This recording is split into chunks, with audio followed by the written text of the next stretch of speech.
molestation, immigration, rape, depression, and sex toys. All this and much, much more on the episode of the podcast you're about to listen to.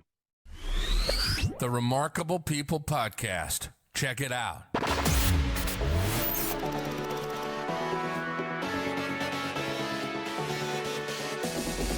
The Remarkable People Podcast. Listen, do, repeat.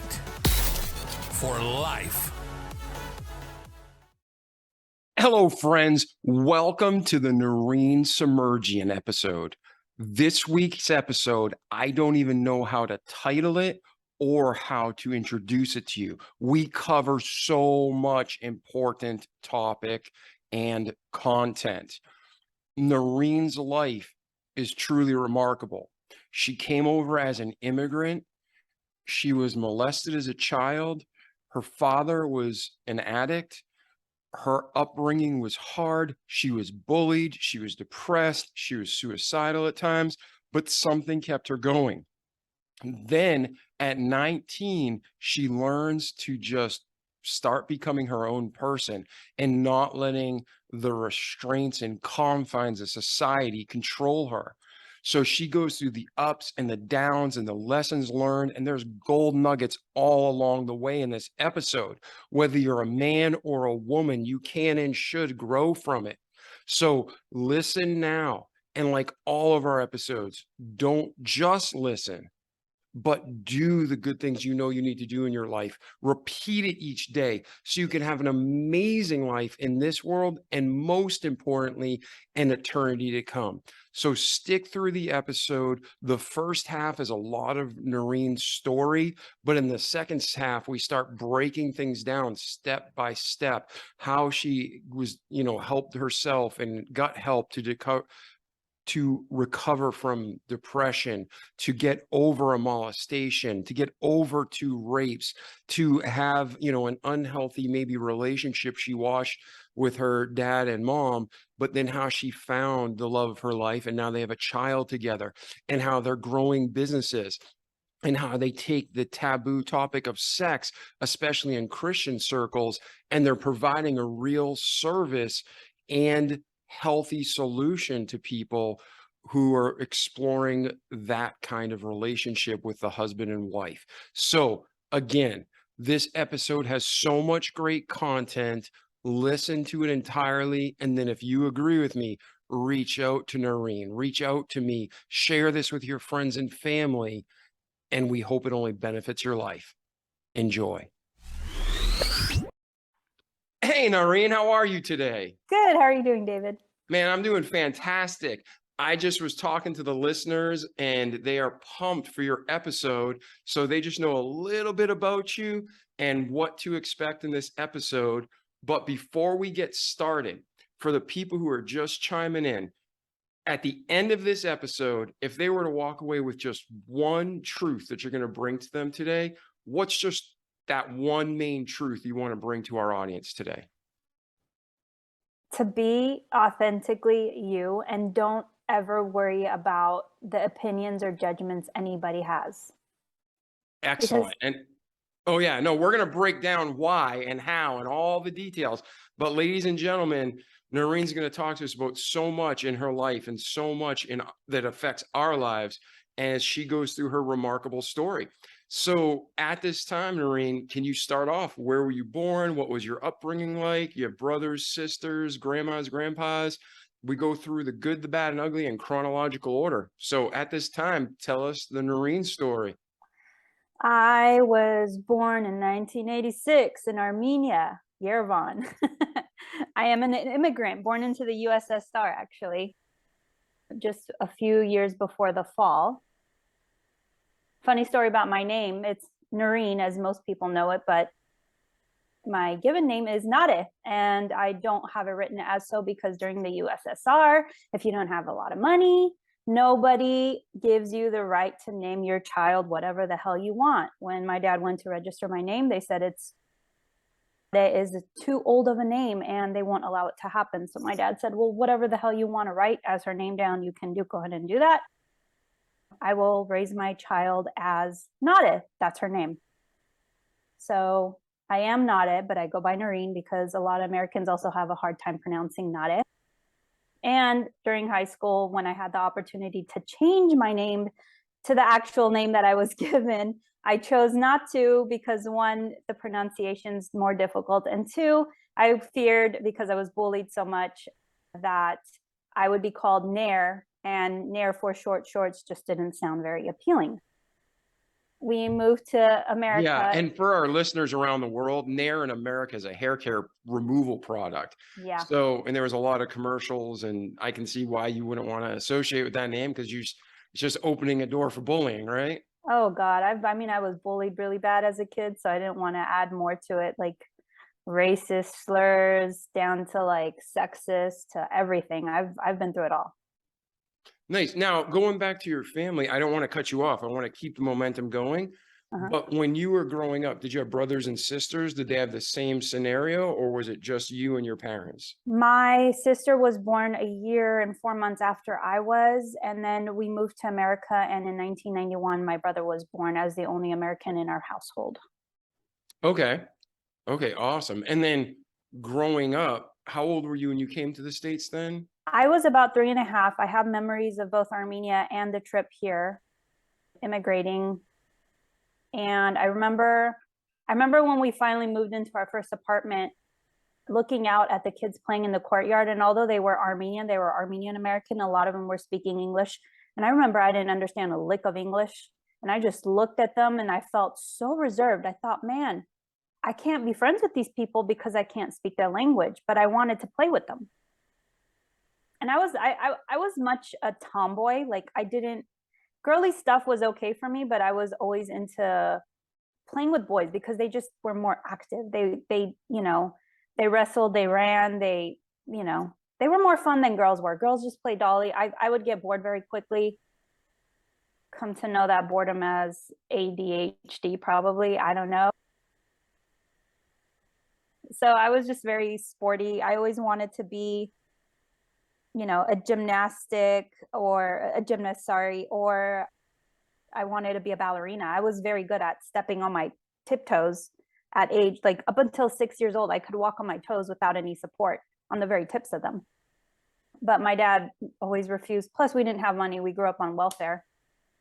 My dad didn't want me to be in sports because he didn't want me to grow up to be a muscly woman. I got you. Now, in the Armenian culture, and to be a ballerina is a super high and esteemed place in society, correct?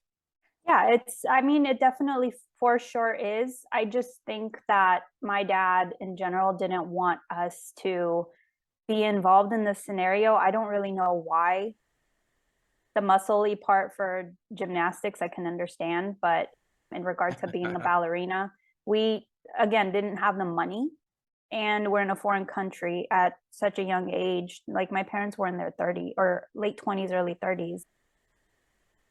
And they didn't know a lick of English, and you have to come to America and start working to, gain as much income as you possibly can. We were on welfare, and, I'll go through the whole story of like our struggles of, we moved to LA, and then my dad got into a lot of trouble in his lifetime. So we moved up to Fresno. I grew up in Fresno, California, which I hated absolutely because it just felt like a dead end to me. And he was involved in drugs, my dad. And my mom had to raise 3 kids on welfare while my dad was on drugs.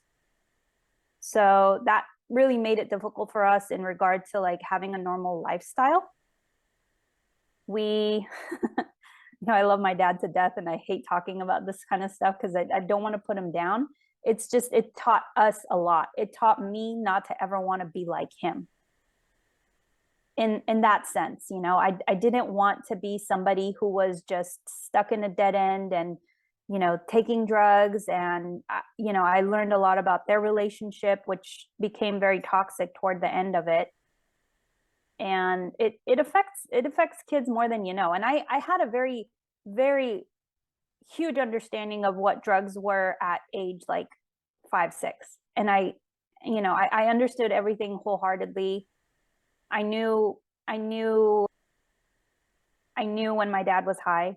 I didn't have to see it. I did see it a few times, but and he always tried to hide it, but you could just easily tell from your parents' altered ego what's going on. Yeah, and when this is all happening, so you come to America, and for you, you had memories of your homeland, Mhm. and you go to LA, which is a really rough area back then and today. It's not like TV makes it out to be. It's not like, ooh, Oh, no, it Hollywood. was scarier then in the late 80s, early 90s. It was a shit show. It was a scary freaking city to live in. I remember just going to sleep and hearing sirens constantly. The whole night. And then I was there during the little revolution LA had after, oh my God, I'm forgetting his name. Was it Rodney King? Oh yeah, Rodney King. He was pulled out of the truck and Yeah, yep. After all of that, and the the media, riots. nobody knows still to this day what the full truth was because the media manipulates the footage and the Oh yeah, of headlines. course. Yeah, so it's Of just to make course. make headlines and make issues. Of course. And I remember the riots. I remember one time we were walking in Hollywood I lived in Hollywood. We were walking to a Rite Aid, and I remember there was looters and the men ran out of there. And, being a kid and your mom just grabbing you and pulling you to the side because who knows if they have guns or not. It was pretty freaking scary. And then the fires, all of that. It was just a scary time to be in LA, and it was like a war. Yeah, and you can laugh about it now, but some people know that's what they live in today. Some people have just seen it on TV, and some people are freaking in their own bubble and they don't know. But Yeah, the reality is that type of environment is hard to live in.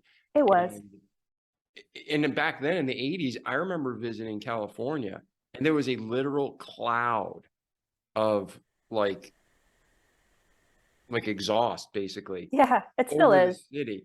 Yeah, Yeah. but it's not as bad. I mean, I remember how thick it was, and you can look at pictures. I mean, it was thick. Yeah. And I was just like, wow. And I remember going back years later and be like, oh wow, they've really at least cleaned up, moving the right direction. But yeah, so when you were growing up, it's really your mom, and your dad was, he had his issues and you guys were knowing what was happening. Mhm. So as you were in school, did you feel like you had a support system at home, or did you not want to bother your mom? Like, how did that go with all the bullying?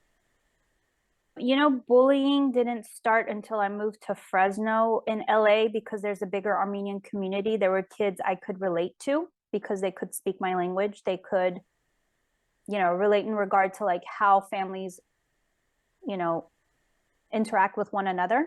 I had Armenian friends.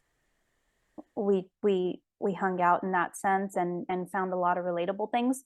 But when we moved to Fresno, I moved to the part of Fresno that isn't very favorable, which was downtown. And in downtown is somewhat like a ghetto. I say I'm like the girl from the streets, but you could never really tell if you met me in person. You'd think I'm like this bougie white girl, but I'm nowhere near bougie or white. I don't know. So, I grew up in the parts of Fresno that had a lot of Hmong cultures, Cambodians, Mexicans, Hispanic people. It just, and I didn't find myself relatable.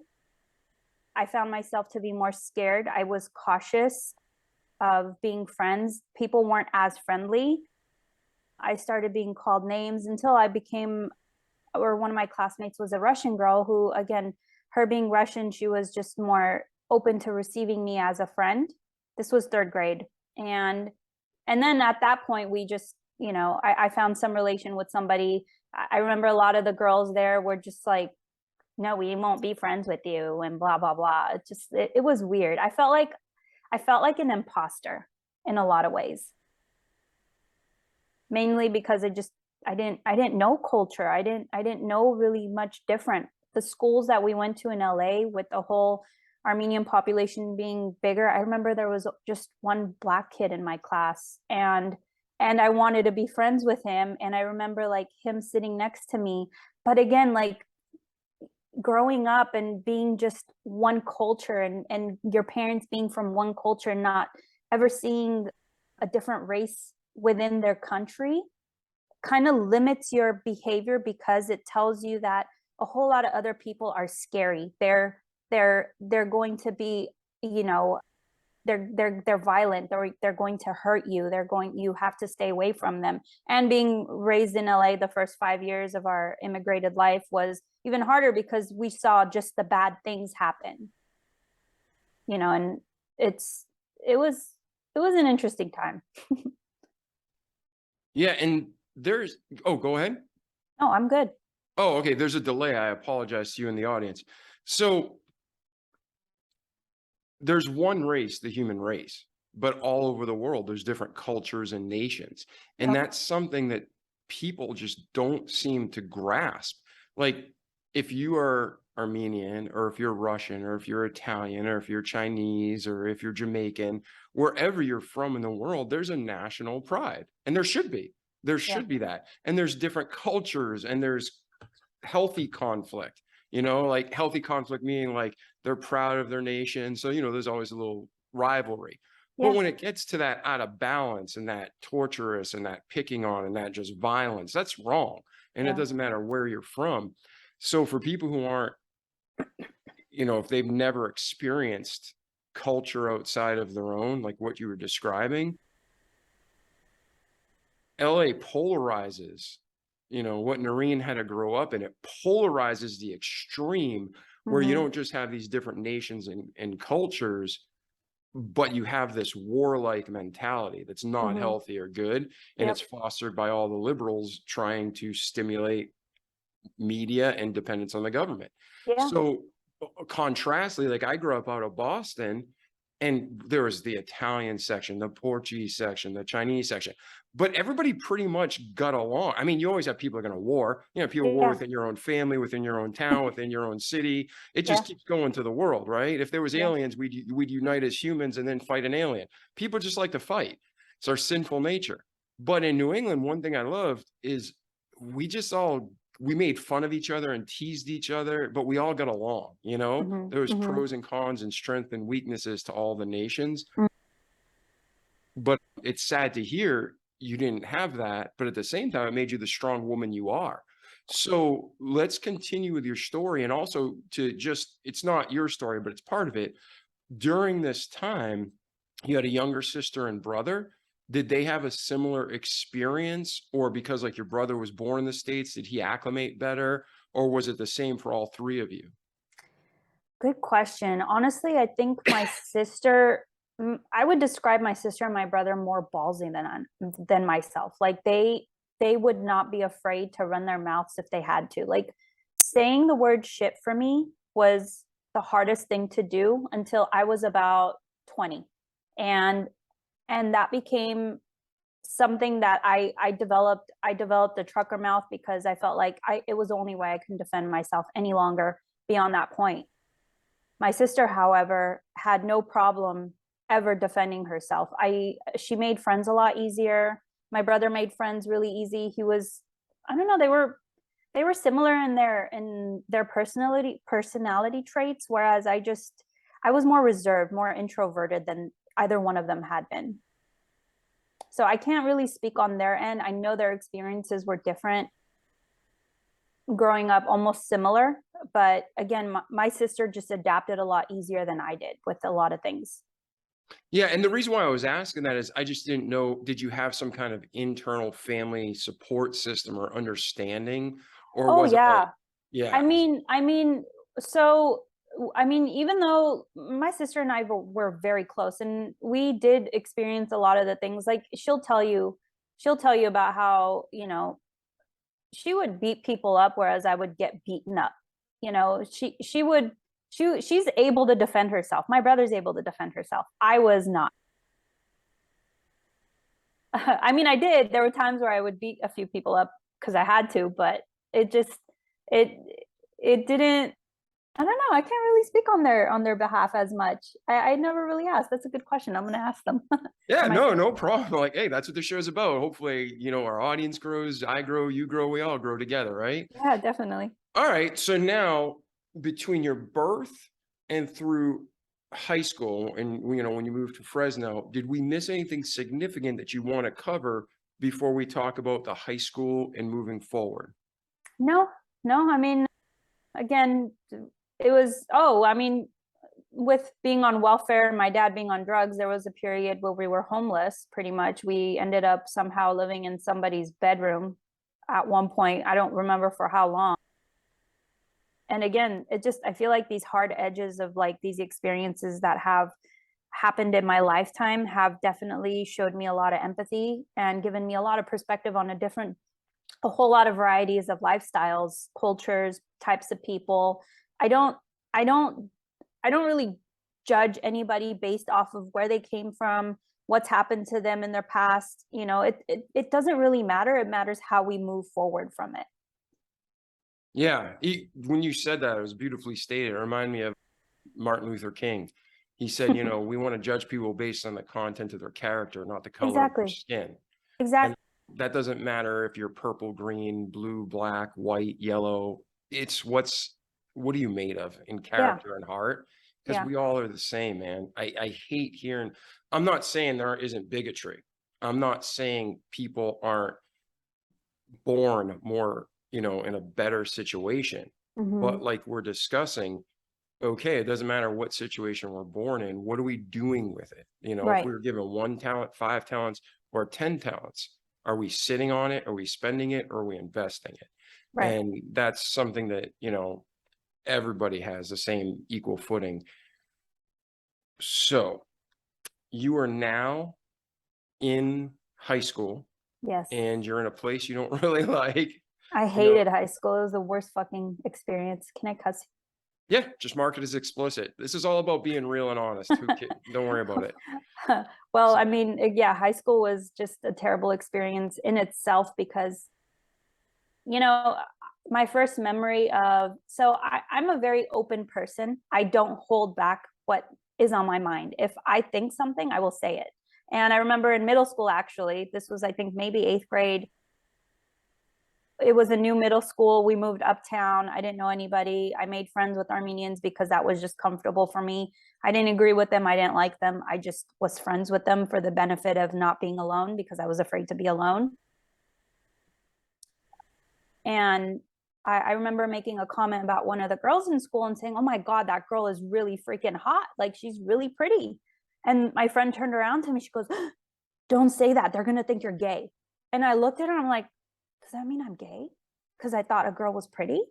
Is that something that makes Yeah. me just, and talking about like all the crazy stuff that's going on with kids and, raising them in an open culture and yada yada. Like if we give people the idea that making a comment about somebody makes you gay, it's so wrong in so many aspects. It's, first of all, not even a correct association of what gay is, and nobody's educated on the whole topic of sexual anything in regard to knowing what even a transgender person is, and what they have to go through, and what queer is, what is the definition, how do queer people identify as queer, and why. There's just so much that we don't know. And in high school, I always felt like I had to keep my mouth shut, because if I said anything, people would really kind of jump at my throat and find me to be this not so good girl person. Like when I was younger, up in elementary school, I was more of a troublemaker. There was a lot of things I would do to get into trouble because it was fun for me. I would get bored sitting in the house and playing dollies. So I would, for example, I would go and play with electrical units into our apartments and shut them off. And, I would kind of bring my sister along because she was my guinea pig. But after I feel like puberty, I started just shutting down because I felt like one, being judged was very harsh. I started growing up thinking, or my parents, the only sexual education we ever got was you have to be a virgin until you're married. And that's pretty much it. I remember asking my mom, why do boys have penises and girls have, like, what do girls have? Like, God, what is, you know, you don't really see anything, but boys have penises. Kindergarten So, Cop. We should just rent you that movie and you'd be done. Boys have yeah, penis, girls have vagina. yeah, I love that actually. But, you know, my mom's explanation was boys have penises and girls have this, which is a hole. And she showed me with her hand, and then she just kind of stuck her forefinger in the hole. And she's like, this is the way that the world works. Basically, this is sexuality. I didn't feel apprehensive at all to talk about my mom or talk about these things with my mom, but my dad never really brought up the conversations. But I remember when I started my period, he went into talking about how I'm a woman now, and how he used a word I never heard before for virginity. And I was like, in Armenian, and I was like, what does that mean? And I asked him, you know, forwardly when he said it, and he goes, oh, that's something you'll ask your mom later. I was like, okay. But there's this huge threshold that you can't cross as an Armenian girl, because you have to be this goody two shoes, and you have to uphold the family values, and you can't make them look bad, and you can't do this, you can't do that. So I basically shut my mouth up. I didn't know anything about sexuality. I obviously was interested, but nobody ever really talked about it. The sex ed we got in 6th grade was pretty shitty. Nobody ever really teaches you anything other than you need to be abstinent so that you don't get pregnant. This is how you get pregnant, and yada, yada. Oh, I remember my parents didn't even let me go to that sexuality class. I cried, and I was bullied about it, actually, because I wasn't allowed to go until my mom felt bad enough to like let me sit in at the last day of it in 6th grade. So yeah, high school was torture. I actually graduated in 3 years because I wanted to get the hell out of there. My small group of friends just didn't feel like they were helping me excel. They were holding me back from really authentically being me. And high school was just a huge depiction of that. And I did everything I could, and I graduated early with honors, and then went into college with, you know, being on the dean's list, because I went in from feeling like I was really stupid to hanging out with people who had good grades, because that challenged me. And this is a pattern I repeat throughout my whole life.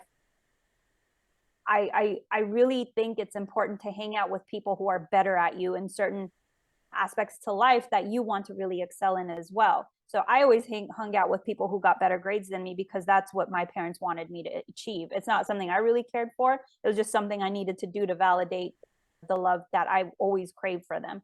And again, being the oldest sibling in an Armenian culture, I was just always expected to take care of my siblings. I wasn't given as much attention. And this is something I did talk to my sister about. Like, my brother 100% got all the attention because he was the youngest and he was a boy. Being a boy gives you a higher authority, gives you higher, like, everything basically in an Armenian culture. And being a girl makes you kind of, I felt like a slave in a lot of sorts. I always thought I never want to grow up and be a woman to just take care of the freaking household. I don't want to just have kids. That's not my purpose. That's not what I wanted to be. And I even told my dad around, I think I was in middle school. I just looked at him and I said, Dad, I know what I want to be when I grow up. He said, what? And I was like, I want to be a traveling businesswoman. He looked at me, he goes, not woman, girl. But what did that mean? That meant woman is not a virgin, but a girl is. And I thought, well, okay, here's another thing, again, shutting me down as a woman, saying I cannot express my sexuality. I cannot express any kind of ideas I may have of wanting to obtain power or really chasing my dreams, and la. There's just a whole bunch of shit that happens. And I could blame Armenian culture, but also at the same time, it gave me the authority to say, you know what, you all could just fuck off, and I'm going to really own my own authority and say, I'm going to do what I want. And I did that after I was 19. Yeah, and I think what you struggled with is something that most cultures, even within America, you know, there's subcultures, and some societies are definitely more misogynistic And Totally. yeah, so I mean, there's different levels of it. I mean, you have cultures still to this day across the world that women are treated like dirt, like Yeah. less than an animal. And Yeah. then there's other cultures where they're above. And I think everything needs to be balanced. And I don't know about you, you don't have to agree with me at all. But my personal belief from what I've seen, what I've experienced, what I read in the Bible, what I've just observed in other cultures is men and women are different. Yeah. They're equal, but similar does not mean the same. So men and women are equal. One is not better than the other, but they have different roles at times in life. Hmm. Just like my heart and my liver. If my heart starts working like my liver, I'm screwed, right? You need both of them to exist. And in a family, how God designed it is you have a mom and dad, or dad and mom, however you want to say it, and they both have an intricate role, Hmm. but not one is better than the other. Right.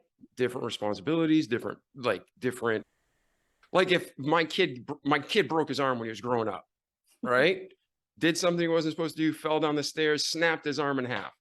He got up and I was like, hey, let me see it. All right, it moves. You got full range of motion. We're gonna wrap it up, put a little freaking old lady cast on like you had carpal tunnel, then you're gonna be fine. We were on vacation, right? I'm like, I'm not gonna go spend $3,000 to pay for a doctor's visit to do the same thing. Well, that was me as a dad. But where did he get the love and comfort, right? From his mom. It's like, Yeah. oh, come here, and he Yeah. needs both of that. So men Yeah. and women, like, I love how you said in your culture, girl was a virgin and a woman was not. Yeah. So did they also have the status of lady? Like in America and in Italy, the culture I grew up in, a woman is female, an older woman, but a lady has class. It's like a man and a gentleman. Is that an Armenian culture? You do well. Being a lady, yes, I think is required, whether you're a girl or a woman. It's just like this. It's this expectation that you just have to uphold to be society's guinea pig. You have to be the perfect everything. Like, it's hard to explain in terms of like lady, woman, or girl, but you're just required not to be anything that's deemed inappropriate, and Yeah. that would be a lady in general.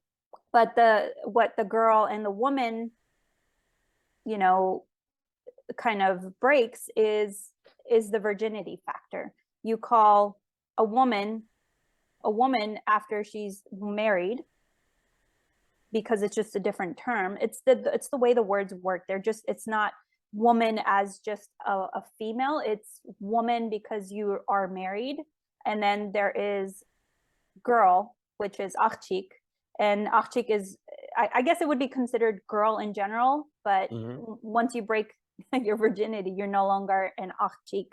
You are a kanik, or you are, yeah, that's pretty much it. That's awesome. I've never heard that before, so that's super cool. Like Yeah, in it's a weird. America, it's a girl and a woman is just the difference more in age. Yeah, And so in Armenian culture, it's sexual activity. yeah. So that's cool. All right. So now you're 19. You're like, 19. "Phew, forget this. I am not going to just stick to the societal norms I was told. Up to this point, you're just kind of trying to get through school, get out. You don't want anything to do with that culture because it's just harsh and like a inner battle and external battle every day. Now Hmm. you're 19, you're going to college. Where does your life go from there, Noreen? College. I actually started off in high honors in college. I moved down back to LA because I swore I would never live in Fresno again. I did community college down in LA. I came back to Fresno because our house caught on fire, and I always felt like I was responsible to take care of my mom, her emotional wellness, her health, all of that. And my mom did pull 2 to 3 jobs to support our family, because even though my dad was off drugs at a certain point, he started a gambling habit, and that gambling habit didn't help us in any way. She had to pull double hours to basically financially support us and give us the life that she wanted us to have. And you know, my dad was always around. He just never really participated in our life very much, other than like setting a certain standard and rules that we always had to follow. Like my dad always basically was hard on my sister and I, but not my brother, because we had to get the good grades. He would actually make us after school stay and eat. Like we get home from school, we'd eat, and then basically from like the whole time after we eat until 7 p.m., we were required to study. And sorry, my throat's getting dry, but you, that's where the whole honors part came in. And I wanted to really give my mom, you know, that I wanted to validate her feelings and knowing that I am very much what she wants me to be. And getting on the honors, I developed a love for photography in high school. I got invited to Washington, D.C. to compete in a contest because of a photo I did that actually won first place at the local fair here in Fresno. And and I went down to LA to study photography, fine art film. And that love for art just really developed in me, because I could see certain things in black and white, and it just made so much sense to me, but color was overwhelming. And that's where photography really kind of, you know, helped me see things a little differently. I did battle depression in high school. I did have suicidal thoughts. You know, there were several instances when I would really try to attempt suicide, because it just, you know, life was always difficult for me. It was difficult for me to be understood. It was difficult for me to articulate anything, and nobody really emotionally supported me in that regard, because again, even though I could go to my sister, she didn't really consider my feelings very serious, and she would bully me too sometimes. And or my cousins, like it just was a constant bullying thing. And I was always called stupid. Grades didn't, you know, meet up to anybody's standards. Going to college, being in the high honors made my mom really proud, and that made me happy to make her proud. But once I started going to college and I was required to write like 30-page essays every week, I was like, oh my God, this is so stupid and so like, I don't understand what writing this paper is going to establish in my lifetime. And I started really giving up on school. I thought, this isn't for me. Like, why am I going to go to college? I'm trying to be an artist.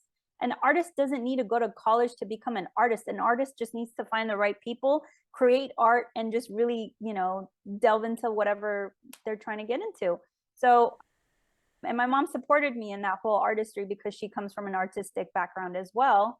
And I moved back down to LA after I was back here because I wanted to support my mom. But then I thought, well, whatever, I can't be here anymore. And I got into dance finally, because I just really stepped up to my dad and said, Dad, you know what? You never let me go to ballet, but I'm going to go to ballet now at 19 years old.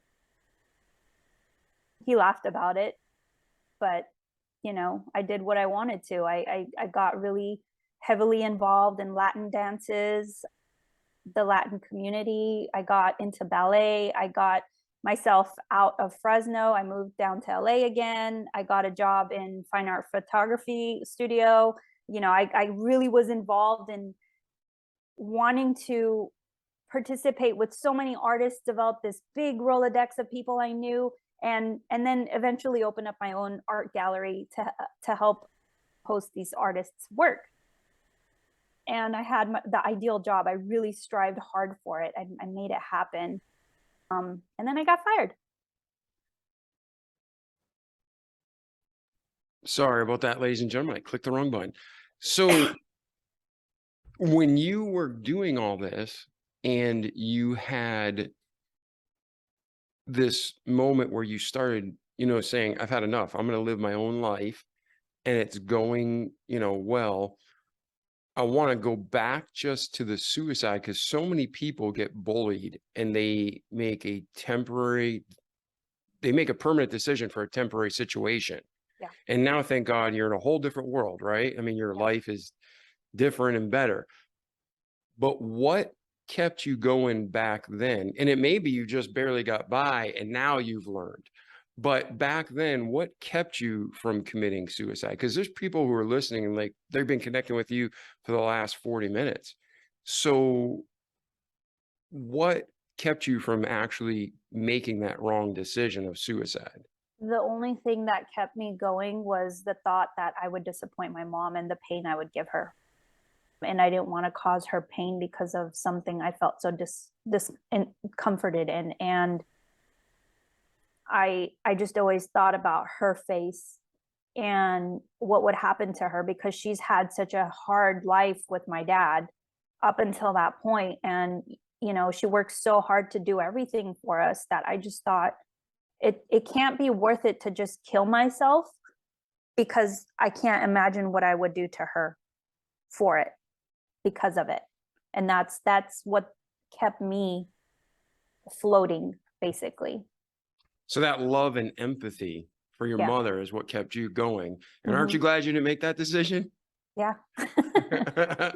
So, ladies and gentlemen, as bleak as things sound, as bad as your environment is, as sick as you may be, if God didn't want you here, he'd take you home. He is not vindictive. He is not a person that tortures people. He loves you, and don't make a decision that you can't change, because you're going to hurt Yeah. everybody around you. Oh God, I mean, fast forward to 2 years ago, you know, my brother passed away in a car accident. And the pain that you live with is hard for yourself in regards to loss of a loved one, especially a sibling at such a young age. What's harder to live with is the pain you see your parents live through every day after your sibling is gone or a loved one is gone. And it's hard to see, but it's important to talk about and really do something about. And I'm trying not to get emotional here, but it's really important to like assess your depression. You're going to go through it. You need to really talk about it. You need to seek the help in regard to like therapists. Maybe it's, if you go to church, you could talk to your pastor, you could talk to your friends. Nobody is going to understand what you're going through unless they've been through it before. But it's really important to seek the help, because you're going to be stuck in your head and in your feelings, and you're going to feel like life doesn't matter. And there's really so many things you can't control in life. But again, don't judge yourself for being in the position that you are. You're going to feel angry, you're going to feel sad, you're going to feel lost, you're going to go through all those emotions. Allow yourself to do it. But what I think the most important thing to take from all of that is having the faith in yourself to move forward and have a purpose to do something for somebody else that's going to really launch you forward out of your depression, out of your, you know, suicidal thoughts, out of your thing. Like, you know, it's you. I see my parents not feel like they have a purpose. Well, my mom more than my dad. My dad feels like he has a purpose. He wants to establish a business. He wants to establish like a side income for himself, and so on and so forth. And he's in his 60s now. He's gotten his shit together finally. You know, and my mom, on the other hand, feels like she has no purpose left whatsoever in her lifetime because she's lost a child. And and you know, it's, for me, being so young, I felt like I had no purpose also because I lost a brother, and you feel a huge gap in your life and in your body. It's like you lost a limb. But you then begin to really think about the other things you can do for people to help them in these types of situations. You know, my brother battled drugs. My brother battled a whole lot of different things. I really believe he had ADHD or ADD, one or the other. He was very entrepreneurial. He had all these really great things he could have lined up for himself, but he also chose to do things the wrong way because of the patterns he learned from my father. And it's really important to be aware of yourself, be aware of your patterns. What are you picking up from your parents and or your surroundings, your peers? And how is that affecting you? How is that influencing you? How have you become a better person from who you were yesterday? And who are you hanging out with? Is that person you're hanging out with really making you strive to be a better person?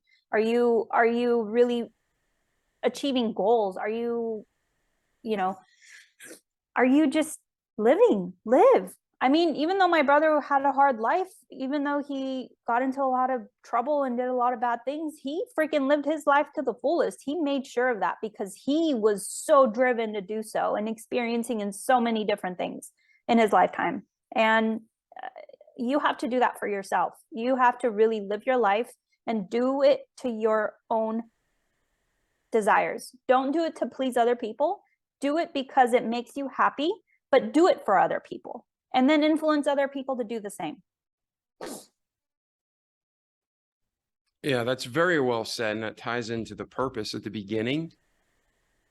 And there always is a balance there. Like you said, live that life that is filled with purpose and, what God intended for us, right? That's when we have the most joy and peace. But then we don't live it selfishly. We use those gifts, like gifts are made to be given away. One of our other guests said that, Dave Combs, a gift is made to be given away. So if you've been given a gift as a singer, as a dancer, as a steel worker, if you're a great janitor, it doesn't matter. You use your gifts for other people. Yeah. So let's do this. So many people, myself included, struggle with depression. And depression can be caused from all sorts of reasons, but most of it is our life experiences. And whether we can't accept it or we're comparing it to a standard that's not realistic. What were the things you did, Noreen, to help you? So our listeners can say, okay, it helped Noreen, let me try this. What are some steps you'd recommend taking to help get through the depression? I think diet has a big role in how you chemically react in depression. So if we're eating a lot of processed foods, sugar, carbs, it ultimately what your body does is it goes into like this state of like it's just trying really hard to work on making it self-functional, but it's slowing everything down for you. So, I'll go into like I was diagnosed with endometriosis, like the whole sexuality aspect also. But before I jump into that, I realized because of my endometriosis that my diet had a lot to do with affecting my endometriosis was, and I took a holistic approach versus a medicinal approach, which is what Western medicine really does. And I started changing my diet. I started eating less dairy. I started eating less sugar. I started eating less everything. And it takes little baby steps. It's not about cutting it all out at once because that is so impossible to do. If you have the strongest willpower in the world, oh God, like go for it. But I know it's a struggle. It's about taking little steps. Drink water instead of coffee, eat fruit instead of sugar, like sugary treats. I mean, if you really want something sweet, eat a grape. It's got the highest sugar content from anything. Like it's sometimes sweeter than sugar is. So I think the diet aspect of, changing what I was doing for myself helped a lot because it pulled me out of a fog. And then once I was out of the fog, I was a little more capable of understanding my patterns and, the psychology, understanding your psychology and where you've picked up that depression, because your parents have probably taught you that. Not directly, but indirectly have taught you that through the patterns that you've been, exposed to growing up. You really need to figure out what is triggering this depression. How is it triggering it? Where have I picked this up from? And how can I really rewire this so that I don't think this way anymore or feel this way anymore? And those are steps I've taken in my lifetime. Also, I've taken herbs. Vitamin D deficiency is one of the huge factors in our lives that cause depression. Take vitamin D. I think you'll notice once you take vitamin D a few days after, you'll notice an uplifted mood. You'll notice you're more energetic, and maybe you won't have as many thoughts of depression. Also, magnesium is something that I discovered in the last 3 years of my life that really helps with depression and curbing your anxiety. Take it at nighttime before sleeping. It's really awesome to even like relax your body, relax your mind, relax your muscles. Those are definitely like things I've done. It's mostly diet related. Understand what you're lacking and just work on those things. Yeah, I think that's excellent advice. And the only thing, I mean, I've experienced those same things myself. I'd add is start today. Don't Exactly. just listen to Noreen and wait till you have cancer. Don't wait till you're sicker or you're more stressed or you go from depressed to a nervous breakdown. Yeah. Start today. Yeah. And vitamin D, I had the same thing. I was so tired all the time and I was going through a hard season of life. Mm-hmm. So stress was through the roof Mm-hmm. and they were testing me for everything. And at the end of the day, you know, when a guy in his 40s, what do they say? Oh, it's testosterone. It's vitamin D. I Yeah. literally bought a $20 bottle and took that 5,000 international units every day, and I feel great. Yeah. That vitamin D is a game changer. Magnesium, banana before bed. I eat a half a banana every night before bed, and I sleep deeper and better. And if you do the research, have you ever read about bananas before bed? No. Yeah, potassium and magnesium are in it. And Oh, all right. these Yeah. dot all these doctors give you these drugs because they want to push big pharma. That's freaking a banana. Eat the damn banana. Yeah. Unless you're allergic, eat a half a banana or a banana before bed. You're gonna sleep like a baby. And Yeah. you can read articles on it. So yeah, my advice is do what Noreen says, try it. You know, there's a place for big pharma, but if you can Mm-hmm. avoid it because it just causes more Avoid it. issues. Yeah, definitely. I think getting sometimes out of your space helps with depression also. We're not always in a situation to get ourselves out of a space. Like, for example, I am in Fresno right now. I don't want to live in Fresno. That depresses like the crap out of me. But here I am trying really hard. And this is what I'm looking forward to is how hard I am actually trying to get the F out of Fresno. I'm not going to be stuck in this mindset that I'm in a space that I don't want to be in anymore. I'm going to think about how can I do something to produce some value to somebody else's life so that it affords me the capability of getting the hell out of here. And you know, it's always about forward thinking. It's don't sit there and think about what you're, you know, stuck in. When you wake up and you start thinking about all your problems, you're going to keep yourself in your problems. Joe Dispenza, listen to his words. He is like amazing. Meditation definitely has helped me a lot. You know, I meditated during pregnancy and I have the chillest baby anybody has ever met. Like, they're just like, how is he so calm all the time? Because I meditated. Like, I didn't allow myself to build up anxiety because that's what you're passing down to your child. You know, and my reason for doing the things I'm doing is to really help not only my child but my nieces, my nephews, and all the kids in the world like after me to have really better lives. I want to help them achieve the best that they can through all the hardships that they're going through. Awesome. So what we've done today is we've covered a lot of great topics and you're given great advice and things that people can apply to their life, but we've skipped around and that's my fault. So I apologize. So let's go back to when you're 19 and move through to today. Anything significant, anything that ties into this, like you mentioned, your brother passing away. I mean, those are huge life moments that make you who you are today. Mm-hmm. And nothing's an excuse for our failures. But when we learn from the past, we just become stronger. So when Narine is 19 to today, bring us through that journey.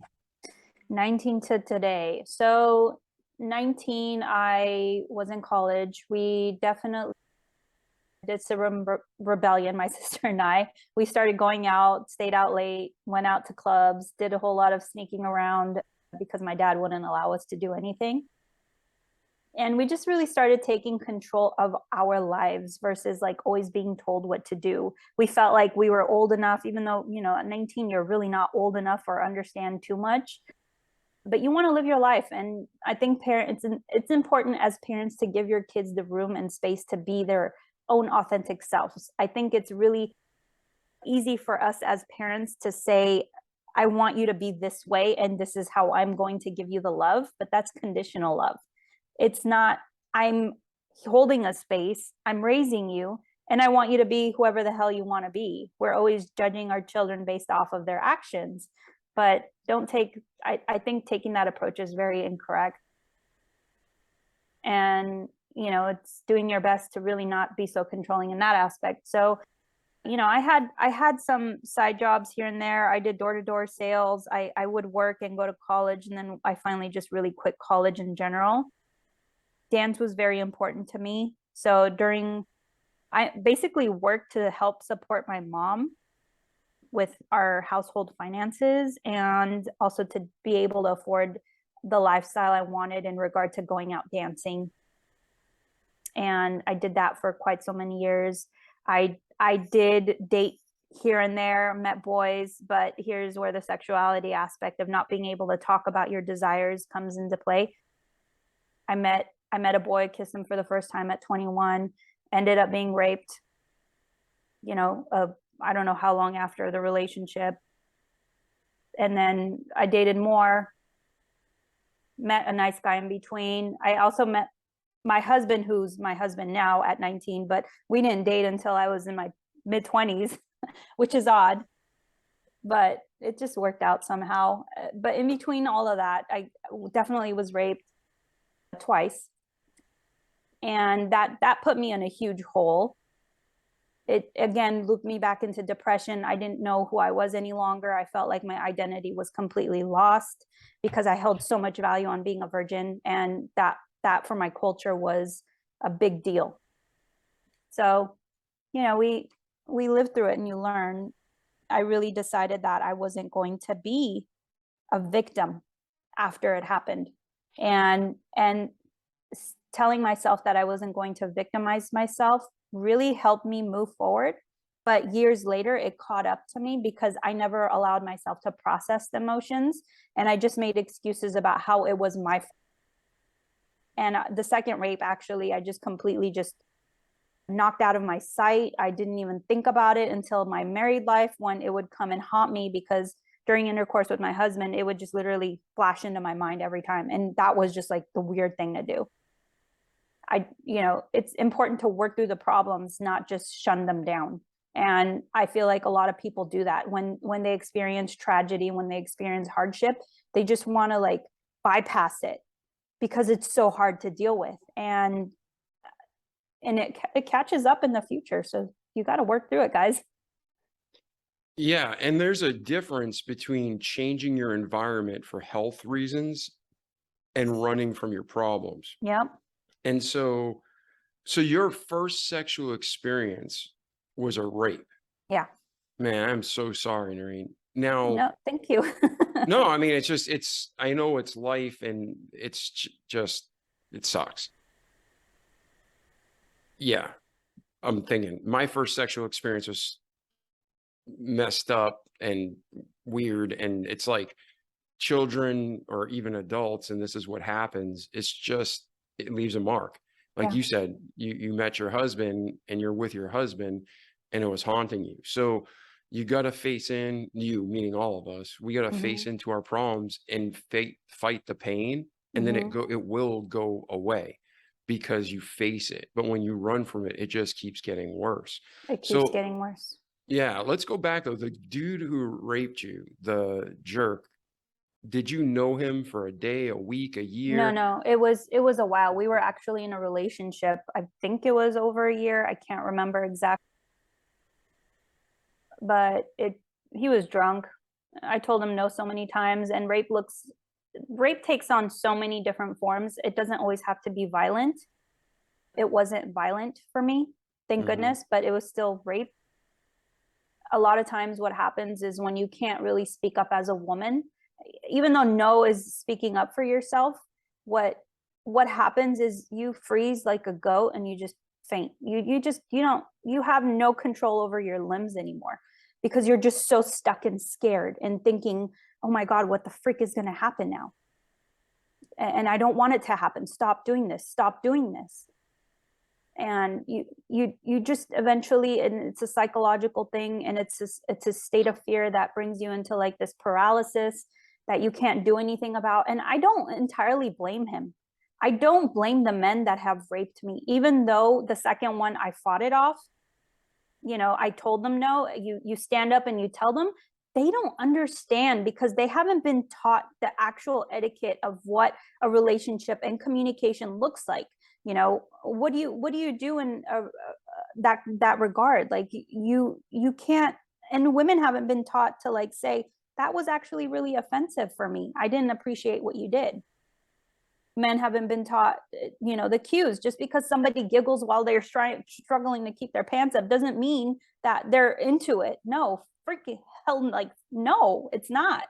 You need to understand that when somebody says no, it means no. You just stop. And nobody has really taught their sons. You know, fathers are really disengaged in regards, most fathers, not all, but, you know, to talking to their sons about sexual education, even like how to clean themselves. Like, nobody really teaches boys the right etiquette for sexuality. And that's really what drove me forward, is the understanding and empathy I had for the men that weren't educated. I don't blame them. Yeah, I was angry about it, and sometimes I still am angry about it, but I forgive them. They don't know any better. They've never been taught. Yeah, okay. For your sake, for our listeners' sake, I understand everything you're saying, and I agree with 99% of it. I don't agree with they don't know better and they've never been taught, because I believe that inside of us all, we know right from wrong. And if a woman's saying no, I can tell you from a man's perspective, it's no. And if I wouldn't even do anything with a woman who was drunk at all, like at all, because I never wanted her to say, oh, it was just the alcohol, or, you know, oh, I didn't really mean to do that. It's like, if you want to be with me, be with me. But if you don't want to be with me, don't be with me. But if you were in the moment of passion and then, you know, the woman says, stop, you stop. Doesn't matter how tough it is, you stop. And so don't ever bring that on yourself or make excuses for their wrongful behavior, because that could keep you or other listeners 1% of 1%. You still feel like it's your fault, and it's not. No, I agree with what you're saying. What I meant by that is, You're saying they're not trained or taught properly in life. They're not. I mean, had these two men been trained or taught properly, I mean, I'm not saying they were bad people. They really weren't. But they weren't ever trained. They weren't ever taught to think that no meant no.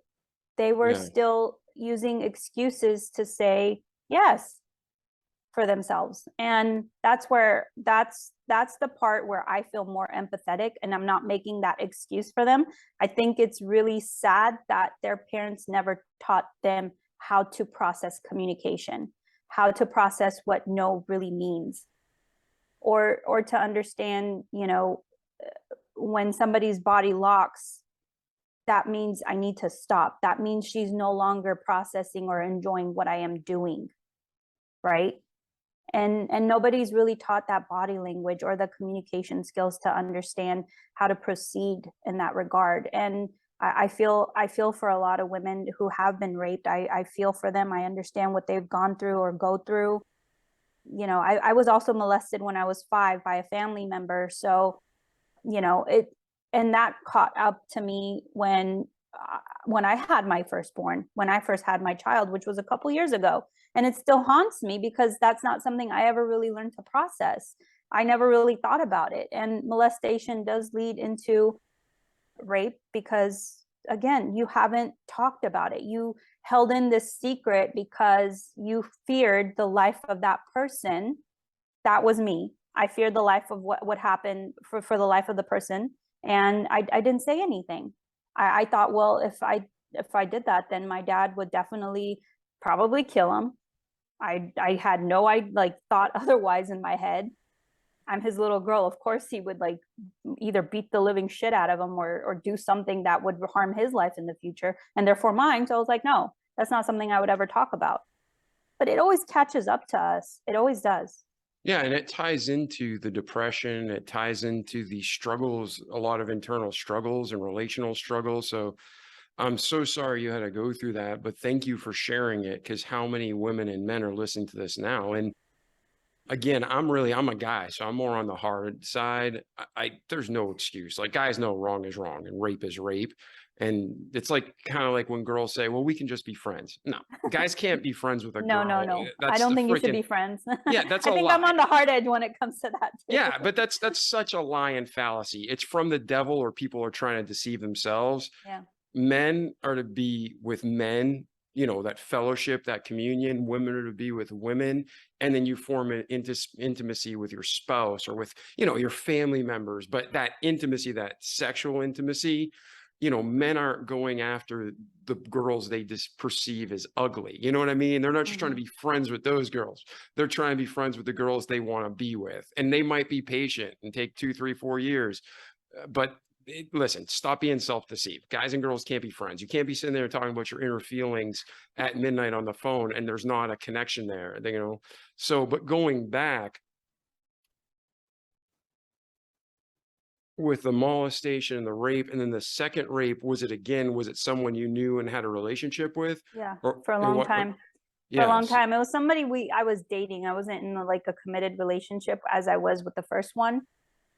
He was somebody I knew for a while, like maybe 5 years, maybe more. Somebody I met in college, somebody I admired deeply and really held so much value in because of his upbringing. He was 16, and became homeless because he was in an abusive household, ran away, started his own life, educated himself, got jobs, did whatever the hell he needed to be who he became. But yeah, Was there alcohol involved in that too? No. Okay. No. Because it is a common factor. Biblically, the Bible uses the word temperance, and temperance is, if you're going to drink, you don't get drunk. And it warns against drunkenness throughout the entire Bible. But in reality, it's every time you hear the word temperance and alcohol, it always leads to sexual sin.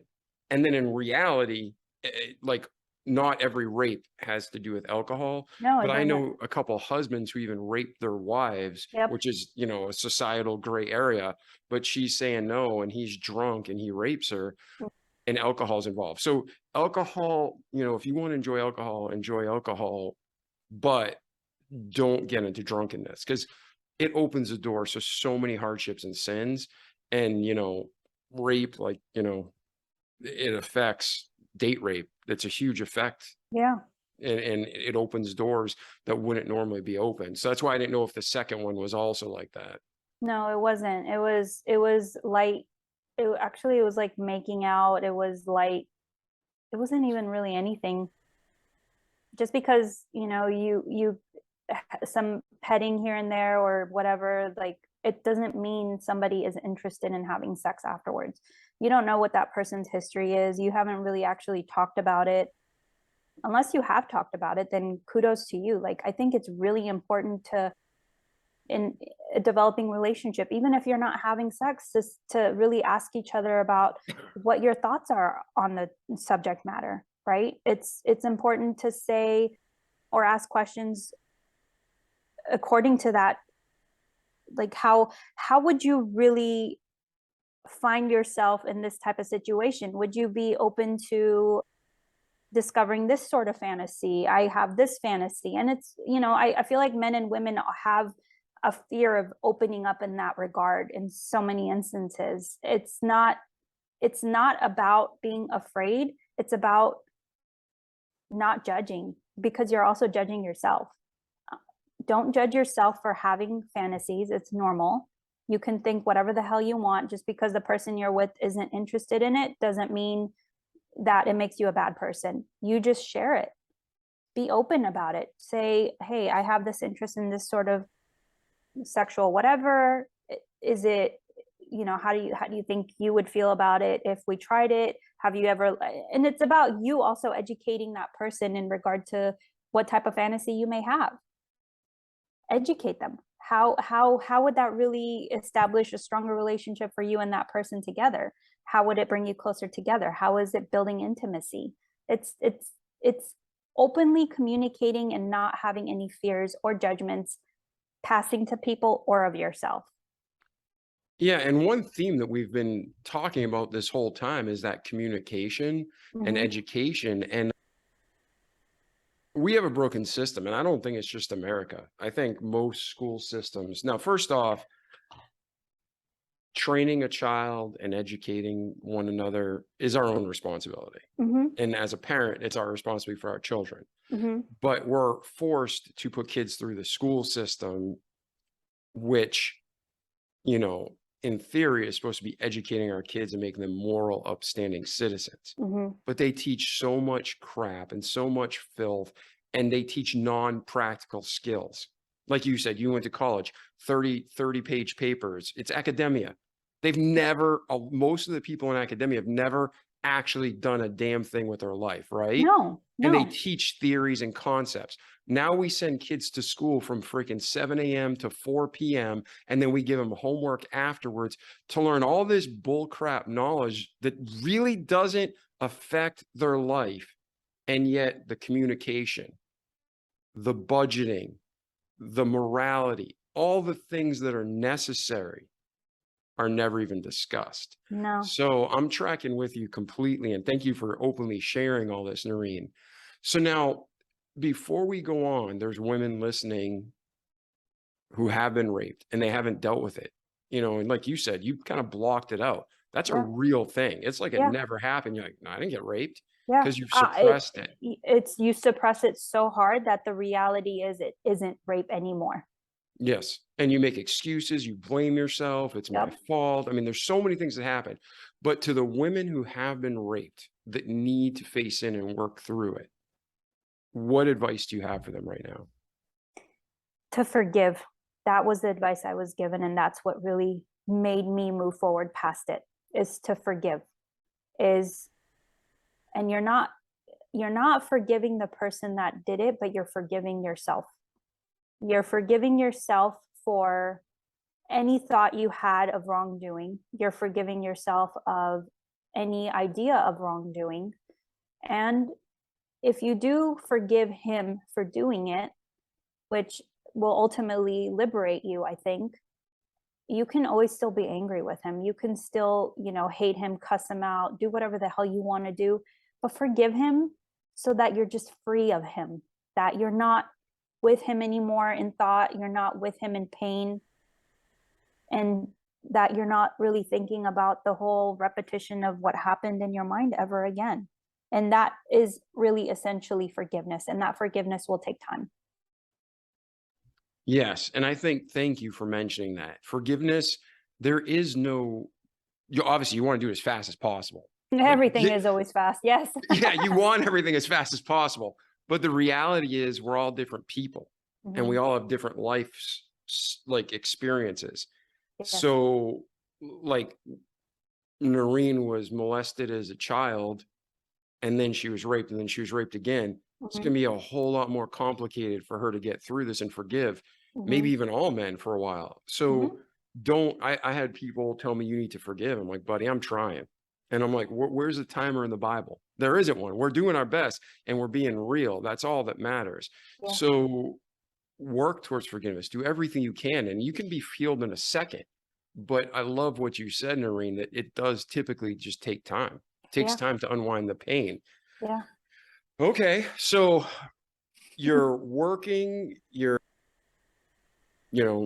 these situations happened, but then you talked about you got your dream job and then you were let go. What happened there? What were you fired for? Was it effects of everything carrying over in your life? Did you do something stupid and steal? I mean, what happened there? Oh God, no. I've always been a high achiever. So starting from I was doing door-to-door sales at 19. I was top 2 reps. I became a sales floor something rep. I can't even remember, for an insurance company. I had, so you take a week-long training. I did it in 2 days. I literally minimized it and I became a top person to book more appointments than anybody in one sitting, which is 8 hours. It was unheard of. I always made sure I became that person and I strived hard for it. When I got my dream job in LA at the photo studio, I achieved all the levels I could possibly. I was told to memorize codes. I did it in days. I was told to do phone calls, work with the people coming in, and take orders through the mail and input them into the system. I did them within a day. Like, I didn't eat. I worked my ass off, and I would work probably like 12 hours days and be exhausted, and then drive home in LA traffic and, you know, just crash and wake up and do it again the next morning. I had no problem doing that. I loved it.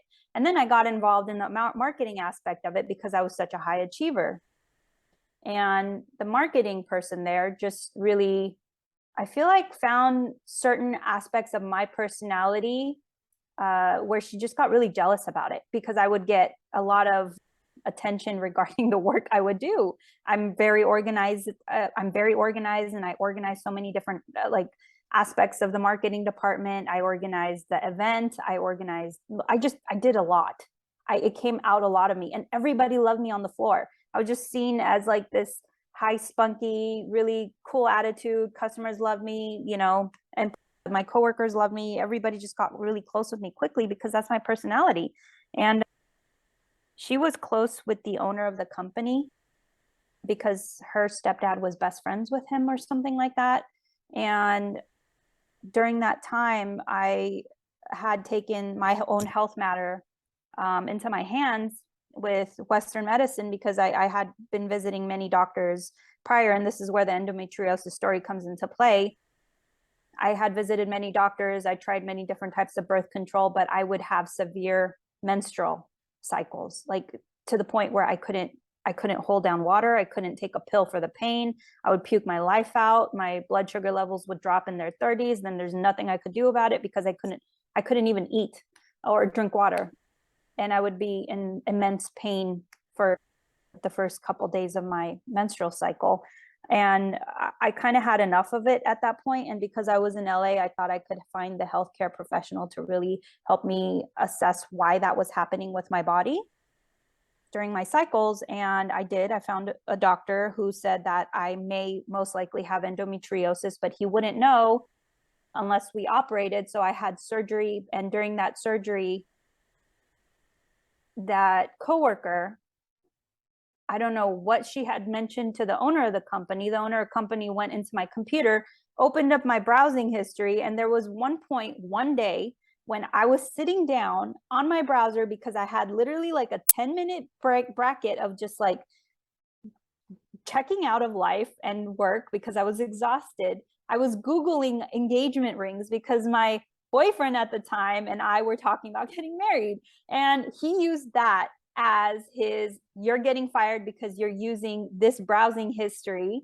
to, you know, you're just wasting your time at work. And that was the reason I got fired.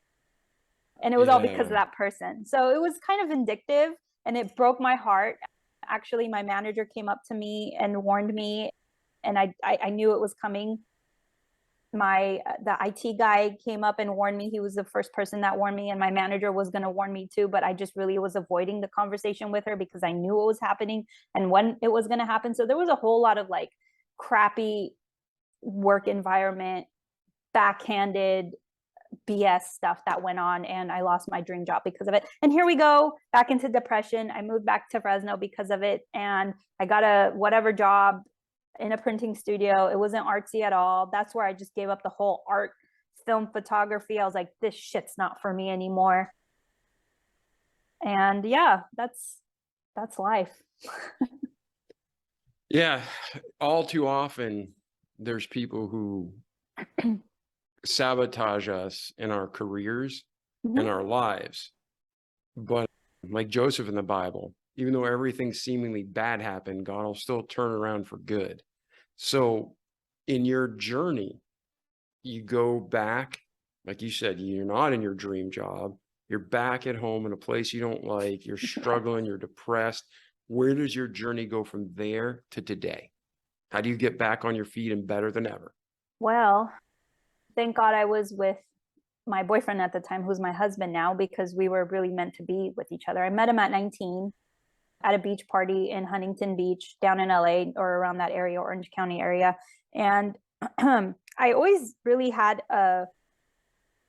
an interest in him and really liked him, but I always thought he was kind of too chicken to ask me out. So I got over it, dated those other guys, got into all that stupid mess that I shouldn't have gotten into. But you know what? Oh, well, it taught me so much. And I'm leading with empathy, even though it happened, and forgiveness. And from that time till I was about 29, I did live in Fresno. I did have, the whatever job. It wasn't making me happy. Again, high performer, did whatever I could.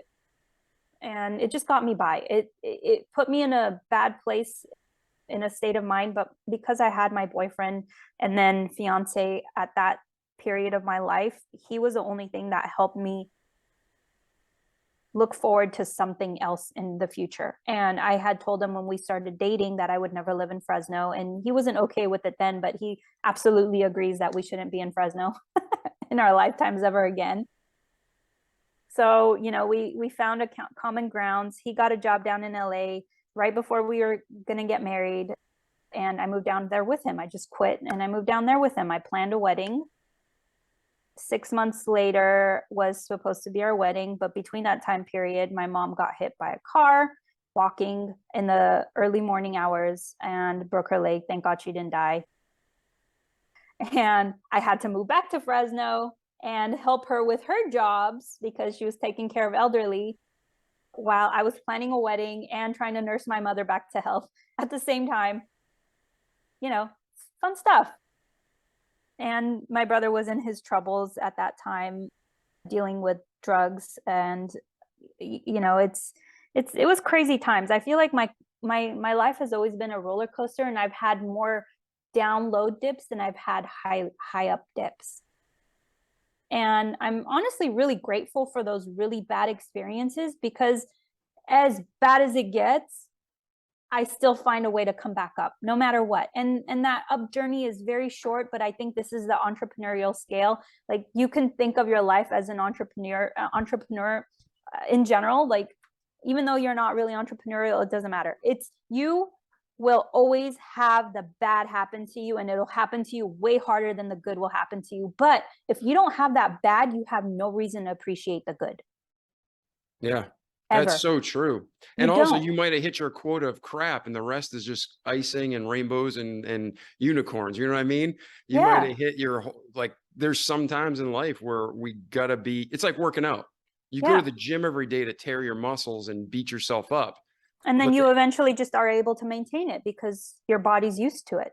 Exactly. So you hopefully you got through all the crap in your everybody, like you said, there's always gonna be ups and downs, but hopefully the heavy loading of the trash and the pain is gone. And now you just have the heights. But yeah, we're all going to be up and down, but hopefully it keeps going up too. Yeah. Yeah. But one of the things I realized when my brother passed away was in regard to hardship. I just had this weird epiphany. It just came out of nowhere. I was crying really hard and I just took a deep breath in and I said, oh my God, I literally chose this life. I chose this life. My soul chose this life of hardship because it is teaching me so much. It's teaching me how to overcome this pain. It's teaching me how to really become a better person so that I could help as many people as I can moving forward with this. Because I've literally, and I'm sure there's so many more people that have probably experienced worse things than I feel like my life has been a pretty shitty experience up till now. I've had every experience possible to brother on drugs, dad on drugs, homelessness, it's as bad as it gets, there's always worse.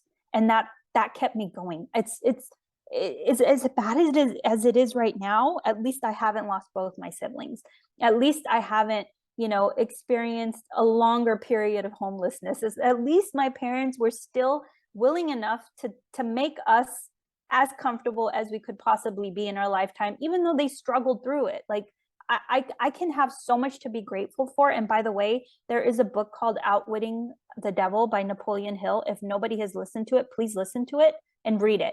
And it's on Audible. It was released just years ago, 3, 4, 5 years ago. I don't remember exactly the time frame, but it was not released when he wrote it because his wife was afraid of the backlash the book would get. And it's about society. It's about our patterns. It's about the way we think. It's about the way we are taught in the school systems. It's just so many different things that'll break, and so many of your thought patterns in regard to like how life is structured. Shit happens. It's about the mentality of how you want to proceed in life that will get you through it. Yeah, I think thank you, because that is excellent. It's truth. And when we're in a low, it can always get worse. Even when we think it can't get worse. Don't say that, because it can. It can always get worse. It But can. it can also always and does get better. Somehow. So don't quit. Do not quit. No. And do I think worse is like the worst things in my life are done happening? I don't. I am going to be prepared for them for the future, like as bad as it can get. I think about it. I think about losing my child. I think about losing everybody. And if that's going to be the biggest pain, then holy moly, like I better freaking like live my life to the fullest and love each one of these people that I'm so afraid of losing, and or the situations I'm afraid of losing in.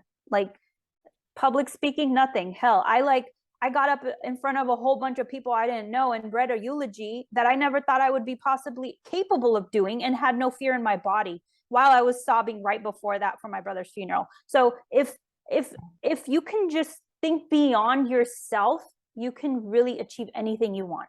Just stop thinking about your problems. I agree. And as your friend, I know what you're saying. You're thinking about the worst case scenarios. You can plan for it. Yeah. But put your energy, you, me, the listeners, put your energy in thinking of the good. And, exactly. Think about, have the images in your head of the good, because I don't understand it all. But as a man thinketh, so is he. And in the Bible, it talks about asking, ye shall receive. So I'm not saying there's like a prosperity doctrine, everything's going to be wonderful. But I know from my own life, there's things that I've dwelt upon and they happen. It actualizes. Mm-hmm. And that could be good or bad. Yep. So for you, please, as your friend, Noreen, don't think any more about the bad stuff. I know you'll be tough and you'll be there, but think on the good, your kid growing up and having a wonderful life. It's thinking about the bad stuff, to come into gratitude of all the good things I do have in this moment. That's what like the lost part comes into mind, is I have to really be grateful for this moment that I have awake, because I don't know what the next minute will bring. And that's the only thing. That's the only part of it. Like you just, and manifestation is a real freaking truth. Like I can tell you so many instances of what I've manifested and they came true. I manifested this ideal person I would marry. I found him.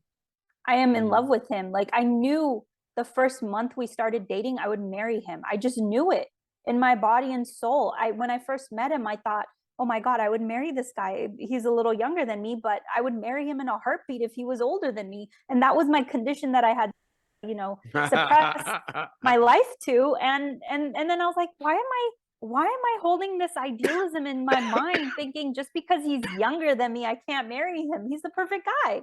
And look at the opportunity I would have passed up had I like, held on to that standard of, oh, he has to be older than me for me to marry him. Like, where does all this crap come from? It sounds like Armenian culture, because I know in most Italian homes and Portuguese homes that you marry a girl for a guy 10 years. I am sorry, ladies and gentlemen, I choked on air. Air is killing me. Okay. So yeah, in a lot of European cultures, you marry a woman 5 to 10 years younger. Not 20, that's too much. But 5 to 10 years younger. Huh? Or at least 2 years. Yeah. But I'm just saying, it probably was just a cultural mindset that was just put in you and you didn't even know it. But all right, this has been a great conversation. I've learned a ton. I thank you so much. But between your birth and today, Noreen, is there anything else we missed, or anything you want to cover, anything you want to talk about? I know you got married to the love of your life. You have a beautiful child. There's only good things. There's so much more good ahead for you. But before we get into where you are today and where you're heading, is there anything else we missed to cover in the first years of your life? Honestly, no. I mean, the only thing from getting married to my husband and now is I I didn't want to ever uphold to anybody's standards any longer, again, because I was finding myself being this married cultural woman, upholding everybody else's standard of what that married cultural woman would look like. And it made me very unhappy. Plus, I had to get a job and uphold this standard of being a housewife or whatever the hell you need to be an Armenian woman. And I'm grateful that my husband was capable enough to bring in a household income and give me the opportunity to start my own business. And, you know, I did that. I went ahead and I just really went for it, because in my eyes, I never wanted to see my husband work long hours and not have the ability to enjoy his life. And that's what kept me, or made me really move forward with that. I thought, you know, he would come home and get in front of the computer and I would just see the back of his head more than anything. And I was like, this is a new relationship and this is what standard we're going to live up to? No, this is not going to happen. Like, no more. And I started a business. Good for you. Tell us about where are you today and where are you heading? Tell us about you, your business. How can we help you? If someone wants to reach out and connect with you, what's the best way to connect? Well, me now is, so with all the experiences I've had, mostly with men and the sexual education or lack of, I find that women really have more of an outlet to educate or get educated on. And they are also more open about talking about their sexual experiences amongst women, whereas men don't really do that. They don't share their vulnerabilities, their concerns, their thoughts amongst other groups of men that they may be close with. And there's many experiences of that happening. Also, I find that men are very intrigued and want to learn, but have porn to relate to. And that is the worst possible education anybody can receive, because it's very incorrect. It's animated. It's cinema. It's not real life. And women are making a huge difference in that scene because they are making porn that is more realistic. You know, there's a lot of great pioneers in that regard. And my husband's idea to start his own business while I started my business was to develop a business in selling sex health toys. And I thought, well, no, as a woman, I definitely can never do that. And I would get disowned, and I'm Armenian. I would never be able to do that. And here I am again, just really challenging that, because my husband told me that there are unhealthy sex products that are sold on the market because they're considered a novelty. And a lot of these toys are very toxic. And because we use them in very intimate parts of our bodies, these toxic products are absorbed into our blood system, which then cause disease. And he said there were studies and articles showing that women during use of use toys or lubes during pregnancy have had babies with deformities. And that's what really caught my ear. And I said, okay, well, if that's what it is, then we're going to lead with education 100%. I don't care about selling toys ever in my life. We need to tell people that this is what's happening. They need to be very cautious. Just like you are with the food you eat, you have to be cautious with the products you use on or inside your body. And we developed the research, the conversation, learned so much about the whole sexual industry, how things work. And we select our own set of high standard products and sell them on our platform. But we're also trying to really establish a platform to educate more men, because men are 74% of our customer base. And they're coming in to buy products for their wives. And they're really, I don't know, a lot of them that I've talked to were confused about how to even bring up the subject of, oh, I would really be interested in using the sex product. How do you feel about it? Right. So that's where we are. That's what we're really striving to become, is a resource for men to have the most optimized sexual education that they could possibly have. Yeah, and that topic, Noreen, is so important, especially in our society today, because, people who are, let's say, Christian, quote unquote, it's a very taboo subject, sex and sex toys and pornography. And then you have other people who they don't care. They don't have a moral compass. Mm-hmm. And right now, not just in America, but in the world, statistically, there's more women becoming addicted to porn than men. Now, there's still more men involved in porn, but Mm-hmm. the addiction rate is growing with women. And then when it comes to infidelity in marriages, you have, I think the last statistic I saw was infidelity's wrong, freaking adultery's wrong, but 7 out of 10 affairs right now are being done by the women. So there's this disconnect that's happening with sexuality. And I think what's happening, a lot of it is there is this taboo and it can't be talked about. And like you mentioned, fantasies that can't be explored. So people are going to these dark places to get really bad influence, and they're miswiring their brains. They're getting bad thoughts. They're getting really screwed up. So what you're saying you and your husband provided is, and I've actually thought about this before, because and not necessarily sex toys, but how many products do we use every day that we put in our mouth or we ingest, right? And Mm-hmm. some of these countries don't care about their own people. They're not going to care about us as Americans. Yep. But I've actually had the discussion, I forget when it came up, but with one of my buddies, and I was like, if people are putting that stuff inside their body, and we were talking about like vibrators, dildos, whatever you call them, I was Mm-hmm. like, what is the quality control on that? Like we were literally talking about this about 6 months ago. And now you're saying how women are using these things and they're actually harming themselves and their future children for that exact reason. Yeah. So to the people out there who want to learn more, but they don't want to go too far, they want to find that balance on exploring this safely. Where can they reach you? Where can they go? Or what are other resources you'd recommend for the healthy education of like, I guess as a husband and wife exploring that and pleasuring one another in that way, Yeah. but not getting themselves sick or into really twisted crap? Yeah. So to say where do you go, the one place I can say that would be the safest to go is our store. And to sign up through the newsletter. The newsletters actually we keep them very educational, less salesy, because we don't quite have that platform of the educators yet to bring in and keep it all in one place. There's a lot of really great sex educators out there, and we have the Rolodex of them. But to tell you where to go to get all that information would be too many to like, it would give you a headache. We've accumulated all the knowledge and the resources to be able to really distribute that back out to the people that are coming to our store. We do have quite a few blogs in our store that could really educate you on product material, safety, and the differences.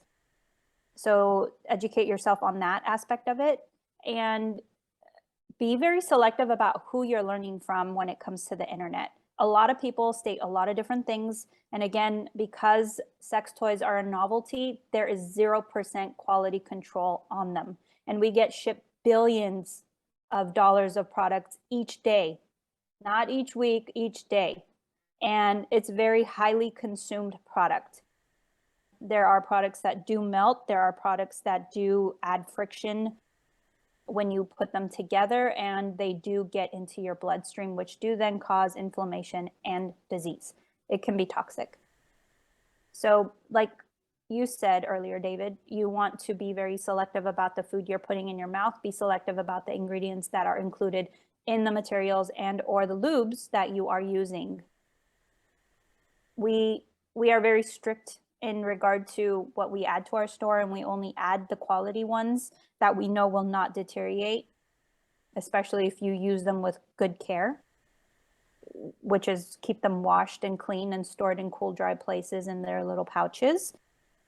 And you shouldn't have a problem, but you would be able to do that by going to our store at www.beyonddelights.com. Oh yeah, that was my next question for you. Where can we go? So yeah, this is like, we're sitting here talking, first time we meet, we have this incredible episode, and then at the end it changes to a very important topic. But I think you're gonna have one of the hardest episodes I'm ever gonna have to name, to kind of be concise and include as much as I can, right?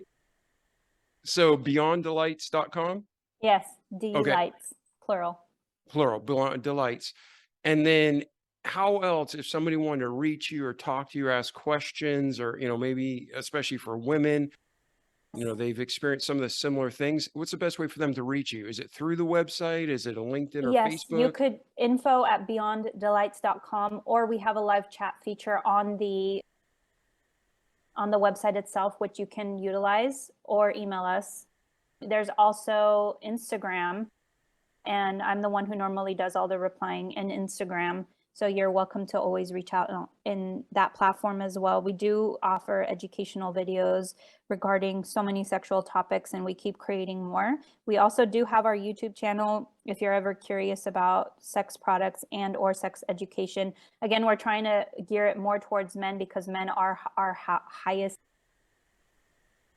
priority in regard to their sexual wellness and lack of education. They're consumers of the product. They buy your And that, product. Yeah. and that they're already coming to our store. So it's just giving them that outlet to really trust us. But that doesn't mean it doesn't apply to women, because there's a lot of things I feel as I'm learning more about men that I really understand as a woman. It's being a woman and being stuck in your idealism, or being stuck in not approaching a topic. And again, I was raised Orthodox Christian Armenian-American.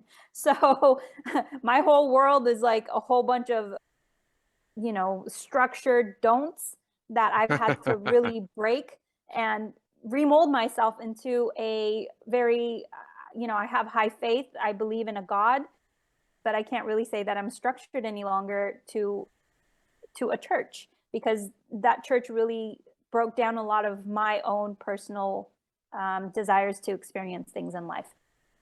So it's about really opening up your eyes and really maximizing your potential to be a better person for the spouse, and for especially for yourself. Yeah. And I think what you just said about the church is, the world is a broken place. Mhm. This isn't God's. I mean, God is, it's his, but it's not his kingdom.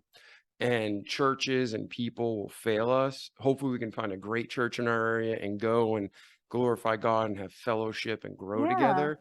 But the there's nothing important, wrong with it. It's yeah, just the find the important, right. yeah, the important things are relationship personally with God. Yeah. And yeah, so, and me and you, we're talking about this, and hopefully I didn't make you uncomfortable by digging in a little deeper here. It's No. just, this is something that's real. It's something that people think about, and it's something that people have questions about. So Mhm. one more thing I was thinking, though, there might be people who don't want to visit the website, or, look at the content. Do you have like a LinkedIn profile that's more directly to you, or an email address that you could share? Because some people may, like a husband who might have had problems with this in the past, or a woman who has problems in the past, or they have a shared family computer. They may not want to go to there for the browsing history. Is there another way they can contact you besides the business website? Email us directly at info@beyonddelights.com. But also I want to add that if you were ever to visit our website, it does not look like the typical sex toy store. It was 100% designed to be not taboo. It's very discreet. You can use a VPN or incognito window if you don't want your browser history to show for anybody. And also our Instagram profile does not have any taboo like visuals at all. It's literally just my husband and I talking on camera. Occasionally we do show products, but it's not really up in your face kind of product visuals.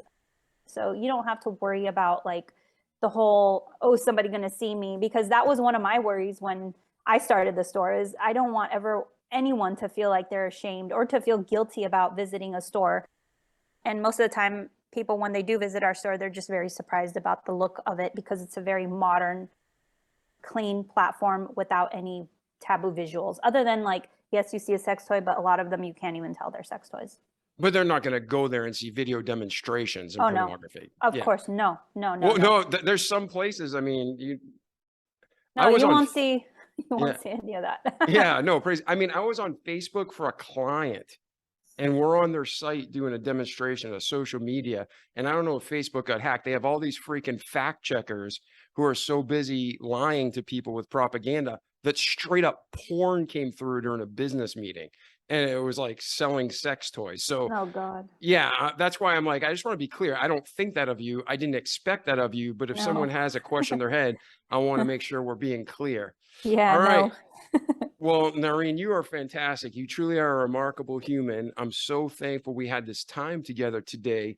And like I asked before we end the episode, from your birth to today to where you're heading, is there anything else we missed, or a final thought or message you want to share with our community? Just stop judging yourselves and stop judging others, and really live your life to the fullest potential that you are capable of living to. So, and just let go of all the ideas that people may have of you. It doesn't matter. They have their own problems to worry about. Just start thinking about yourself, and don't worry about people's problems. I mean, don't worry about what people are going to perceive you as. That's one of the biggest things or takeaways I've had with starting a sex toy store, is all the shame and guilt I felt, regarding sexual education and what people may have thought about me for doing so. If I had let that stop me, there's no way I would help as many people as I have been able to help so far. And that is really limiting ourselves. So don't limit yourself, don't judge, just go for it. Awesome. Well, thank you so much. Ladies and gentlemen, I'm sure this episode helped you. If you need anything from myself or Noreen, let us know. If not, please like the episode, the podcast, subscribe, share it. And it's not for promotion of our podcast. It's for promotion of material that's going to help people grow and have better lives. So, Noreen, thank you again so much for being with us today. Thank you for having me, David. I really appreciate it. This was fun. Oh, anytime. And I look forward to catching up with you soon. And to our audience, we love you, and we'll see you in the next episode. Ciao. The Remarkable People Podcast. Check it out.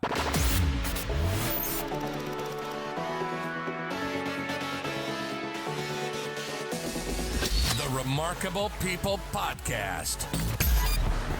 Listen, do, repeat. For life.